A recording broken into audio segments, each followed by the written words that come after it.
today we are going to be making sustainable fabric, upcycled fabric beeswax food wraps. And all we need for this is some old fabric. This was from a sewing project. As you can see, I trimmed part of that off. So we'll be able to save this fabric from the landfill by turning it into something really usable. Now, I use pitchers like this all the time to make my sun tea, and I'm always covering it with plastic wrap, because when I put this outside with all the water and then the herbs in it, I don't want flies or pollen or just debris on the wind from falling in. That's not what I'm looking for. But I also don't want to be using that much plastic wrap, but I go through one of these pretty frequently. So these beeswax food wraps is a really great way. It's going to act and stick just like the plastic wrap will, but I'm not going to have to feel bad or poorly about all the plastic consumption. So I can ditch the plastic and use something more sustainable. So let's get to making our food wraps. Alright, so I have my fabric. I have the top here. I'm going to turn it upside down. I want to make sure that there are edges around, because my beeswax food wrap is going to want to cling to the sides and fold up and over. So I know I want it to be at least this big. And then I'm going to cut it.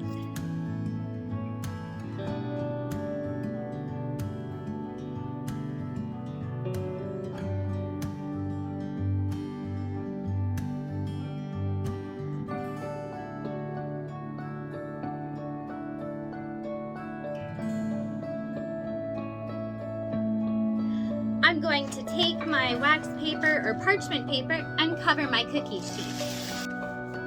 Now I'm going to take my wax and oil mixture and combine it in my jar. You will need 3 tablespoons of beeswax,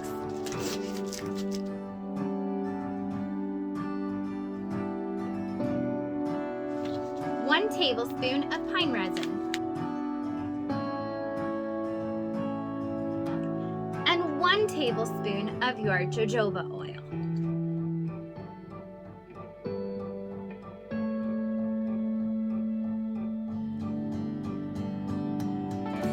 Okay, now we are going to melt our oil and wax mixture by putting it in something called a double boiler.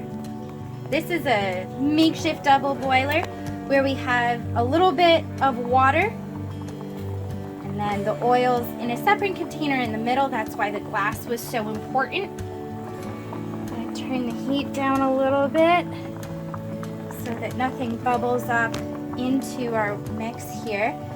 But this is going to melt the wax, blend all of it together without having to risk any of those oils being degraded by the heat, because nothing's actually touching the burner.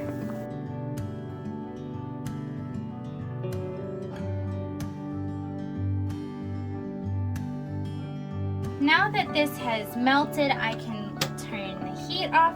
I'm going to use my wooden brush to paint over top of my fabric. And once I have it all painted, I'm going to put it into the oven at 300 degrees for about 1 to 2 minutes, just so I can saturate and see what spots still need to be painted.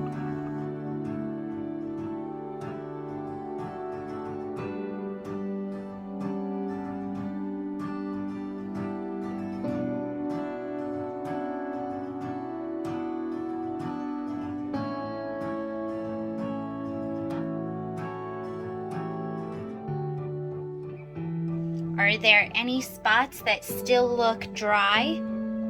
If not, then you are good to go to let them hang up. But I do see a little spot there that I missed. Okay, Now I'm going to take this outside with me and hang these up on the clothesline to dry.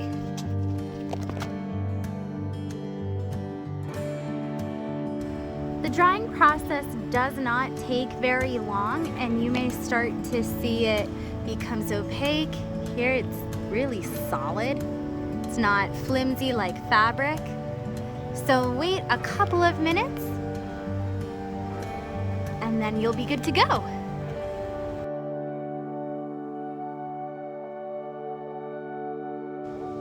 Ta-da!